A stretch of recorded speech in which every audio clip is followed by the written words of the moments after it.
Pi Network Mainnet Guide. Banyak orang sudah mengumpulkan Pi selama bertahun-tahun. Angkanya terus bertambah, hari demi hari terlihat aman, bahkan terasa menjanjikan. Namun ada satu kenyataan yang jarang disadari, tidak semua Pi yang terlihat di aplikasi itu benar-benar siap untuk digunakan di dunia nyata. Masalahnya bukan pada berapa banyak Pi yang dimiliki. Masalahnya ada pada proses yang sering dianggap sepele, dan justru disitulah banyak orang berhenti tanpa sadar. Ada yang tidak bisa masuk ke akunnya sendiri. Ada yang tidak menyelesaikan verifikasi. Ada yang tidak memahami cara kerja sistemnya. Dan ketika masuk ke tahap yang lebih penting, semuanya baru terasa terlambat. Di fase open network seperti sekarang, Pi Network sudah bergerak ke arah penggunaan yang nyata.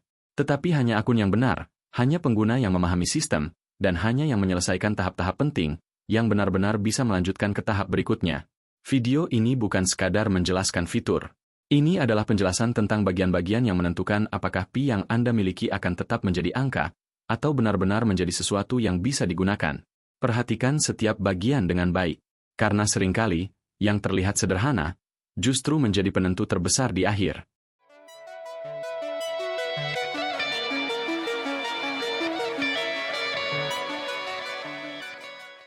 Akun dan akses. Masalah pertama yang paling sering terjadi bukan di KYC, tapi di akun. Banyak orang merasa sudah aman hanya karena masih bisa membuka aplikasi dan melihat jumlah Pi mereka. Padahal, di balik itu, ada fondasi yang sering diabaikan sejak awal. Bagaimana akun itu dibuat, bagaimana cara masuknya, dan apakah akun tersebut benar-benar sudah diverifikasi dengan benar. Saat pertama kali mendaftar, sebagian orang menggunakan nomor telepon, sebagian lagi menggunakan Facebook. Di awal mungkin tidak terasa penting. Tetapi di tahap selanjutnya, ini justru menjadi penentu. Karena sistem akan selalu mengacu pada metode awal tersebut sebagai identitas utama. Disinilah masalah mulai muncul. Ada yang lupa dulu mendaftar pakai apa. Ada yang mengganti nomor tanpa memastikan akun lama tetap terhubung. Ada yang mencoba masuk dengan cara berbeda dari yang digunakan pertama kali. Dan akhirnya, akun yang seharusnya bisa diakses, justru terasa seperti hilang. Masalah lain yang tidak kalah sering adalah nomor yang tidak pernah benar-benar diverifikasi. Selama masih bisa mining, hal ini sering dianggap tidak penting. Namun ketika masuk ke tahap lanjutan, seperti verifikasi identitas atau migrasi, sistem membutuhkan kejelasan data. Dan di titik itu, kesalahan lama mulai terasa dampaknya. Kemudian ada juga yang tidak mengamankan akunnya dengan serius. Tidak memperbarui pengaturan, tidak memastikan data tetap konsisten, atau mengabaikan detail kecil yang sebenarnya penting. Semua ini mungkin terlihat sepele di awal, tetapi akan menjadi hambatan nyata di tahap berikutnya. Perlu dipahami dengan jelas, akun di Pi Network bukan sekadar akses masuk ke aplikasi. Ini adalah identitas digital yang akan terhubung langsung dengan proses KYC, dompet, dan jaringan utama. Jika fondasi ini bermasalah, maka semua proses setelahnya akan ikut terhambat. Banyak orang fokus pada hasil akhir, ingin Pi mereka bisa digunakan, dipindahkan, atau bahkan memiliki nilai. Tetapi mereka melewatkan bagian paling dasar yang justru menentukan apakah semua itu bisa terjadi atau tidak. Di tahap ini, yang perlu dipastikan bukan hanya bisa masuk ke akun, tetapi memastikan bahwa akun tersebut benar-benar siap untuk melanjutkan ke tahap berikutnya tanpa hambatan. Cara kerja Pi Network. Banyak orang pikir mining Pi itu cuma klik tombol, padahal sistemnya jauh lebih dalam dari itu. Yang terlihat di permukaan memang sederhana. Setiap hari menekan satu tombol, lalu angka bertambah. Tetapi di balik itu, sistem Pi tidak bekerja seperti mining tradisional yang mengandalkan perangkat keras dan konsumsi energi tinggi. Pi tidak menggunakan mekanisme seperti Proof of Work. Yang dibangun di sini adalah jaringan kepercayaan. Artinya, kontribusi Anda bukan diukur dari seberapa kuat perangkat yang digunakan, tetapi dari seberapa valid dan terpercaya jaringan yang Anda bangun. Disinilah konsep lingkaran keamanan menjadi penting. Banyak yang mengira ini hanya sekadar menambahkan orang ke dalam daftar. Padahal bukan itu tujuannya. Lingkaran keamanan dirancang untuk membentuk jaringan kepercayaan antar pengguna. Sistem mencoba memastikan bahwa akun-akun di dalamnya adalah individu nyata, bukan bot, bukan duplikasi. Jika lingkaran ini dibangun dengan asal-asalan, hanya sekadar menambah jumlah tanpa mempertimbangkan keaslian, maka kontribusinya menjadi lemah. Sebaliknya, jika dibangun dengan orang-orang yang benar-benar dikenal dan dapat dipercaya, maka itu memperkuat jaringan secara keseluruhan. Hal yang sama juga berlaku pada tim dan kode undangan. Banyak yang melihat ini seperti sistem referensi biasa, bahkan ada yang langsung mengaitkannya dengan konsep yang keliru. Padahal, fungsi utamanya adalah distribusi jaringan.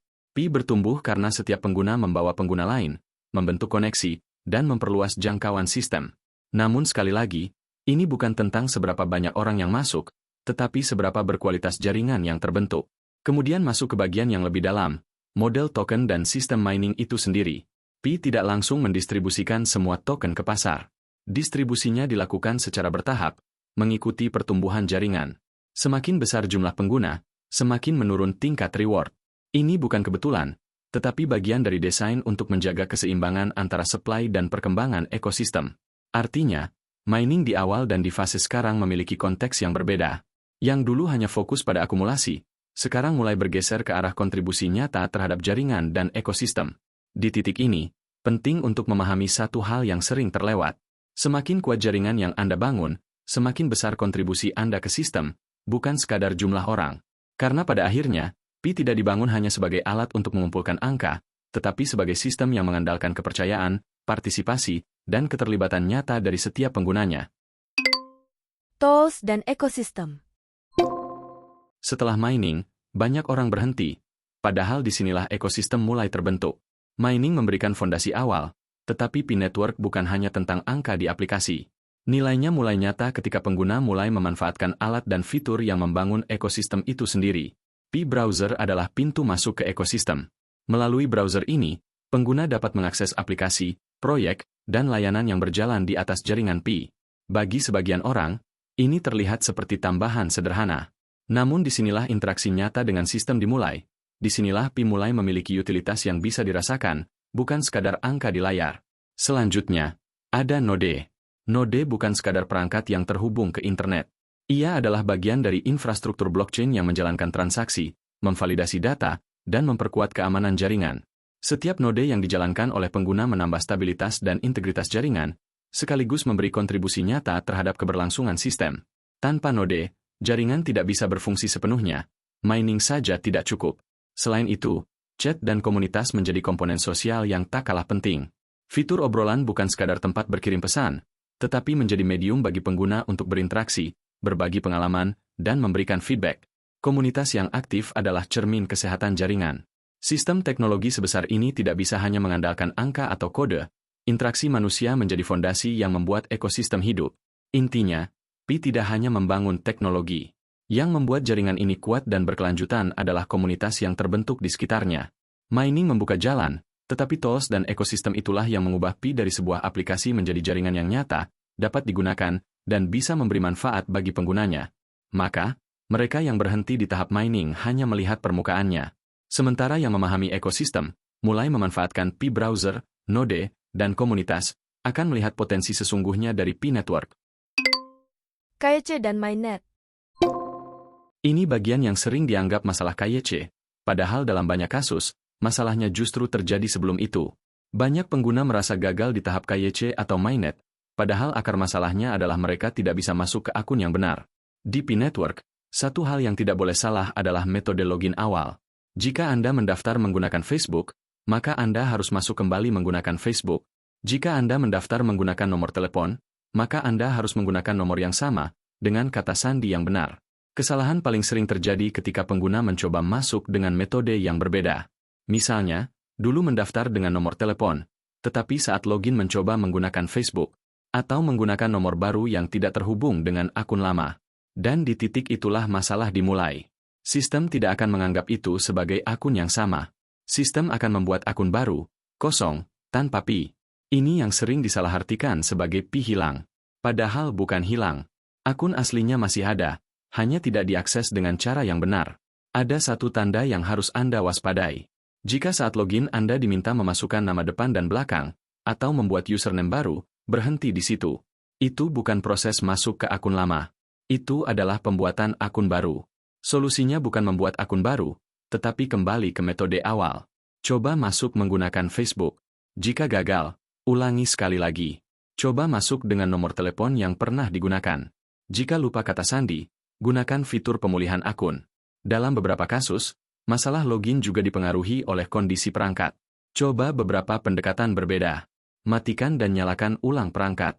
Gunakan data seluler daripada Wi-Fi. Atau aktifkan dan nonaktifkan VPN. Langkah-langkah ini terlihat sederhana, tetapi sering menjadi pembeda antara berhasil masuk atau kehilangan akses. Karena pada akhirnya, KYC dan mainnet bukan tentang siapa yang paling cepat, tetapi tentang siapa yang masih memiliki akses ke akun yang benar. Jika akses itu salah, maka semua proses setelahnya tidak akan bisa dilanjutkan. Inilah yang jarang disadari. Banyak orang fokus ke KYC, padahal mereka bahkan belum benar-benar masuk ke akun yang seharusnya mereka verifikasi. Verifikasi akun. Setelah memastikan Anda bisa masuk ke akun yang benar, ada satu hal yang sering disalahpahami berikutnya, verifikasi akun. Banyak orang berpikir bahwa tanpa verifikasi, mereka tidak bisa menambang atau PI mereka akan hilang. Faktanya, Anda tetap bisa menambang dan menyimpan PI meskipun akun belum diverifikasi. Namun yang perlu dipahami adalah ini. Verifikasi bukan untuk mining hari ini, tetapi untuk memastikan PI Anda bisa digunakan nanti. Di tahap sekarang, mungkin tidak terasa penting. Tetapi saat masuk ke fase mainnet, verifikasi menjadi syarat untuk mengklaim PI yang sudah Anda kumpulkan. Disinilah banyak orang terlambat menyadari. Ada dua metode utama yang tersedia, nomor telepon dan Facebook. Jika Anda sudah memverifikasi dengan Facebook, maka Anda tidak perlu lagi memverifikasi nomor telepon. Namun jika belum, maka salah satu metode harus diselesaikan sebelum masuk ke tahap berikutnya. Yang sering terjadi bukan gagal, tetapi tidak memahami pilihan yang tersedia. Sebagian pengguna memiliki lebih dari satu opsi verifikasi, tetapi tidak mempertimbangkan dampaknya ke depan. Padahal ini penting. Karena metode verifikasi juga akan berkaitan dengan cara Anda masuk ke akun. Jika suatu saat Anda lupa kata sandi, atau kehilangan akses, metode verifikasi inilah yang akan menjadi jalan pemulihan. Jadi, pilih metode yang paling aman dan paling Anda kuasai. Bukan yang paling cepat, tetapi yang paling bisa Anda pertahankan dalam jangka panjang.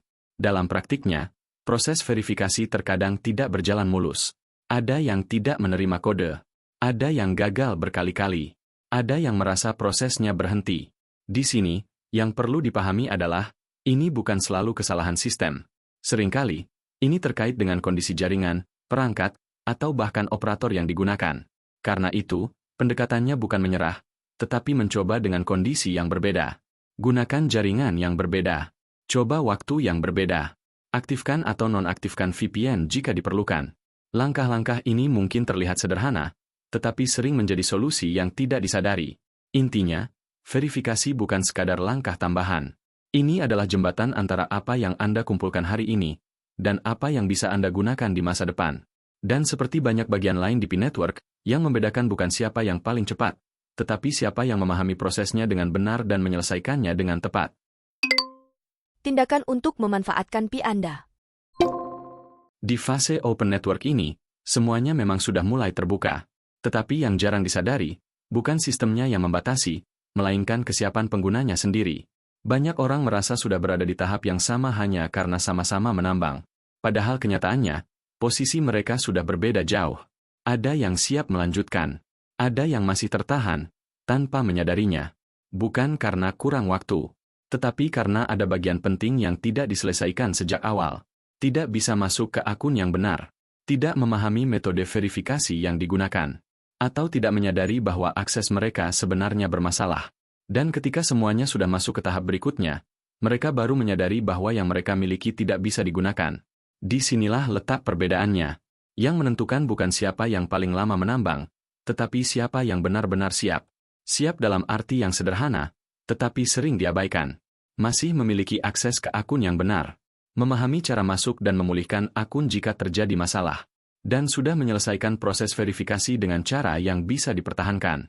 Karena pada akhirnya, PI bukan tentang apa yang terlihat di layar, tetapi tentang apa yang benar-benar bisa Anda akses dan gunakan. Jika akses itu salah, jika proses itu tidak selesai, maka semua yang Anda kumpulkan tidak akan pernah berpindah ke tahap berikutnya. Jadi sebelum berharap lebih jauh, lakukan hal yang paling mendasar. Cek kembali akun Anda. Pastikan Anda masuk dengan metode yang benar. Pastikan verifikasi sudah diselesaikan dengan cara yang Anda pahami. Karena dalam sistem seperti ini, yang tertinggal bukan mereka yang lambat, tetapi mereka yang merasa sudah benar, padahal belum.